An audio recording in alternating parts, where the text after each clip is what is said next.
So I made a Black Ops 6 video well over a month ago, and since then this game has gotten a lot more controversial. It is indeed a rough time for Call of Duty. Now they've done some questionable things, to be honest. Some have just been silly decisions, let's be honest. A while back they removed or disabled everyone's XP tokens, the ones that you could carry over from previous Call of Duties. They made them legacy, which didn't sit right with me and millions of other players. I can't think of a logical reason as to why they'd removed them, aside from money really, getting players to spend more on bundles, etc. I was holding off on bundles. This shark one caught my eye, but it was so expensive I had to resist. I might still get it though, unfortunately. The KSV blueprint looks fire. But I did buy a small bundle for around £4, which said it included 2,400 COD points. This was a total lie. I actually only got like 600 or so I'm not sure what happened there, unless I'm misinterpreting something.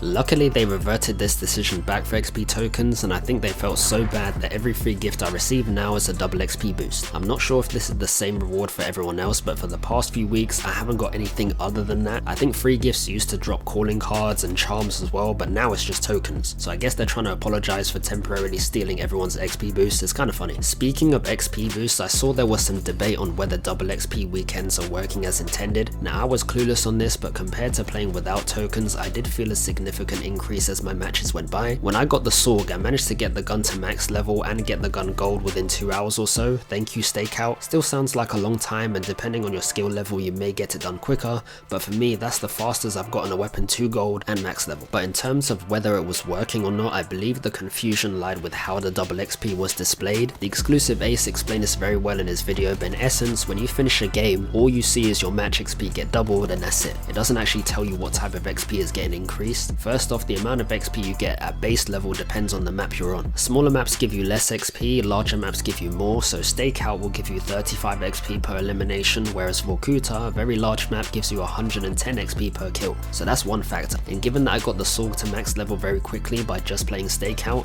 I believe double XP was indeed in full effect. I had no idea this was a thing by the way, but it's good to know and it makes sense. Considering it takes longer to engage players on larger maps and smaller maps offer constant engagements, the XP levels balance out in a way. In addition, there's different types of XP that make up your match XP at the end of the game. In short, you only get double XP for eliminations, destroying equipment and streaks, as well as getting medals. Things like challenge XP and match bonuses do not count, which was what was causing confusion as to whether double XP was legit or not. The exclusive Ace explains this in more detail, but that's the gist of it. I'll link his video in the description for those who want a better understanding. I think what people would want to see is how their XP is distributed after the match ends, show us exactly what is getting doubled. Of course this will take slightly longer to display, but I think there's still plenty of time, especially if people are staying in the same lobby and waiting for the next match to start. Now in terms of bugginess, COD has not improved. I'm not sure why, but every time they do a big update they end up wiping half of everyone's loadouts. It's just laughable at this point. I actually stopped making loadouts in the event it's gone again, but let's hope they fix this when season 2 drops if they haven't fixed it already. I know some people had trouble with blueprints. Those have been quite buggy, the main one being where if people change or remove attachments on a weapon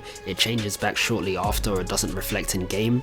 I think for me the only thing I don't like about blueprints is how they're tied to a specific attachment, and they're usually the worst combination of attachments, so if I change it, it throws off the color scheme completely and just looks terrible. You can still change the camos though, it's just the blueprint visibility may differ depending on how strong the camo colors are. One thing I also wanted to mention was the whole chat ban situation. I've seen lots of posts on Reddit where players have been getting banned for minor infractions, and in some cases where they weren't even verbally attacking another player according to them. It'd be instances where they're talking to themselves, their friends, or just venting their frustrations out on the game. Now some players could misinterpret this or just spam report these players out of spite, which leads to false ban, to which I'd say this calls for an element of human review. Even players who don't talk to anyone and are muted have been banned for 3 days or more. I think the automated systems and AI are getting a bit too aggressive. I can only speak for myself here, but I'm not too bothered about the toxic chat. Like the guy I just mentioned, I mute myself as well and don't talk to anyone. I see the voice chat icons in lobbies during matches and post game, but I cannot hear what's being said. I don't wear a headset. And the only time I've been the topic of discussion is when I supposedly stole someone's best play. Sorry bro. If I don't get paid the game, this fucking game's racist, it's rigged. I will fucking quit for life. I swear to God, there is no way I don't deserve this shit.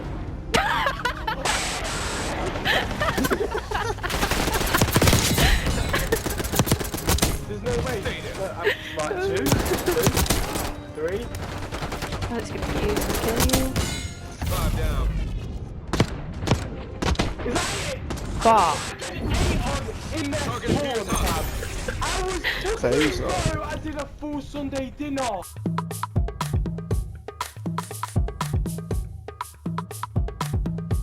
I've never even written in text chat before, so who knows, I could be banned without knowing, but my opinion still stands. I think actual employees should start manually reviewing on the report system to stop players being banned for no reason. That's if what these players are saying is true, and they haven't actually said some diabolical crap to someone. But either way, this has stopped a lot of the trash talk. I've got 46 hours in Black Ops 6 currently and only seen maybe 4 to 5 text chat messages, and that's it. Back in Modern Warfare 3, if you load up a shipment match, you'd see people going at it with insults, to be honest. I think everyone's worried about being chat banned now, so no one says anything, but again, for me, I'm not bothered. I don't talk at all in the game, and even if I did, all anyone would hear is the sound of my farts or me just yapping to myself about some random ish. Cheaters on the other hand are insane. I think Black Ops 6 has suffered the most in that regard. The spin botting, people are now using the ray gun in multiplayer, wonder weapons have made it into Warzone, which I actually kind of find funny. It's stupid, but after seeing the videos I can't help but laugh. I think the only major concern I have is cheaters in ranked play. Multiplayer is one thing, but ranked is a mode where you can really test yourself, see how far you can get in the ranks with hopes of battling iridescent players or the top 250, the best of the best. But somehow cheaters have managed to get by and even reach the top 250 in some cases without getting banned. It's become such a problem that competitive players and streamers are contemplating quitting the game altogether. And if their cheats don't work, some players decide to boot the whole lobby, ruining the authenticity of SR. It's honestly so unfair, and I feel for the legit players trying to get by in that mode. I haven't played ranked yet, but besides that I haven't run into any cheaters either, surprisingly. Maybe I've seen a few sus players, but it wasn't enough for me to instantly think they're cheating, so I guess luck is on my side for now. If I do play ranked in the future, I'm sure it won't take long for me to find a cheater. Apparently Activision has banned over 19,000 accounts since launch, but that doesn't even seem like enough. The speed of a ban is only amped when it's live streamed by a popular streamer, where they literally have to show the kill cams and get it investigated. But it shouldn't have to come to that. Ricochet and whatever AI system is in place should be rinsing these players as soon as possible. So I don't know if people are getting better at hiding it, but that shouldn't stop Ricochet from detecting unauthorized processes interacting with COD itself. I don't know, it's just crazy to me. But lastly, I kind of wanted to update you guys on my Camo Grind. As you may have seen from my background footage, I got diamond on my SMGs. This is the first time I ever got diamond in any Call of Duty, so I'm kind of proud of that achievement. It's nice to see my weapons glisten on the battlegrounds. As for zombies though, my god, I'm still trying to get Nebula, but goodness me, this is a grind. Most of the challenges are easy and I made sure to get their melee weapons out the way first, but holy crap, this is going to take forever.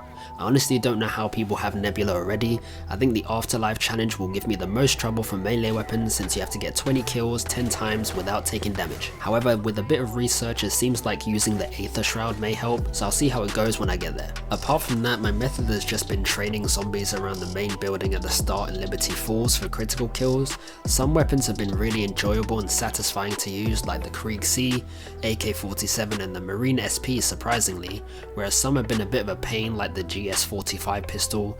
As the rounds go by, your weapons do significantly less damage even by round 2, but when you pack this weapon it shoots grenades, which is a reference to the Mustang and Sally from Black Ops 1. It's cool and all, but getting critical kills is harder since all the zombies explode from collateral damage. So I had no choice but to do shorter runs with this, go up to around 11 to 15 then restart, because the zombies become bullet sponges and the time you waste isn't worth it. Besides that though, I would take most weapons to round 30 and beyond, and people weren't joking about round 30, it starts getting a little rough here. I have pushed it to around 40 plus once or twice. I think around 46 is my highest, but because I didn't exfil, it's not registering as that I believe. But essentially I could get all 2000 critical kills done within this time. It's just the zombies eat up so much of your ammo here, so the sweet spot is definitely around 31 to 36, then exfil I'd say. At this point in time my internet isn't the best, and because COD is always online I have been caught out by the lag while playing solo, which is mildly infuriating, but also can be quite funny watching my headless body pull off some insane dance moves. If I'm quick enough I can just save and quit, but sometimes I hope for my connection to restore itself before I have to do that, which is why I end up going down in most cases. It's annoying because I'm playing zombies solo, so an offline mode would be nice, but since I'm going for Nebula this will be a repeated occurrence I have to get used to. I am still taking on the challenge to get Nebula. If I was to guess when I'll get it, maybe somewhere in March or April next year. This challenge is easy but so draining, so it's a test of patience. But yeah, that's kind of what I wanted to talk about for now. Call of Duty is in a a bit of a messy state, and I don't know if it's going to get any better anytime soon. There have been so many complaints, people are knocking but no one's home. It's had one of the biggest launches ever, so it's kind of unfortunate how things have turned out regarding the bugs and cheating problem, but we can only wait to see what they have in store for the next few seasons. I think the focus should be on cheaters though, get them out of here bro. On a positive note, I hope you all had a good Christmas by the way, and if you don't celebrate Christmas, I hope you are taking some well-deserved time off. Hope you guys enjoyed. It's been Dre, take care and see you in the new year.